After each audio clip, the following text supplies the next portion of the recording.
Good evening and welcome to the Business Day. I'm Herman Green. Finance Minister Dr. Nigel Clark says he would not like to see Jamaica return to the International Monetary Fund (IMF) after the current program ends. Dr. Clark, who was speaking earlier today, said to avoid a return, the country needs to manage its affairs in a thoughtful and disciplined way. Jamaica ended previous IMF programs in the 1970s, the 1980s and the 1990s, only to return in the following decades. It has to be our ambition, however, that when we conclude with the IMF, this time at the end of the precautionary standby arrangement, we avoid reversal and instead manage our affairs in a disciplined and thoughtful way so that our exit from a program relationship with the IMF is sustained over time with no need to return. This must be our goal, even as Jamaica, a member institution of the fund, always retains the option to access the wealth of the IMF's technical advice over the course of time.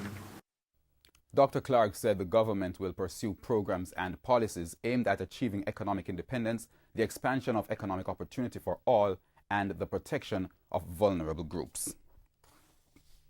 Some good news for motorists now, as it will cost a bit less to fill up at the pumps this week.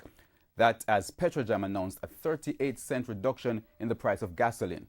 Regular diesel is down as well, falling by 47 cents, while low sulfur diesel declines by 24 cents. The price of a liter of kerosene is down 17 cents. Both propane and butane are down as well, falling by $1.04 each.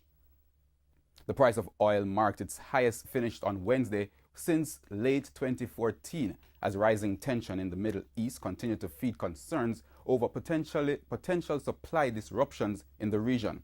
Oil for delivery in May rose $1.31 to settle at $66.82 a barrel. It was the highest settlement for the U.S. benchmark since December 3, 2014. Now, currency trading ended today with the U.S. dollar selling for $125.19. The Canadian dollar is selling for $97.50. The pound sterling costs $174.73, while the euro is going for $150.44.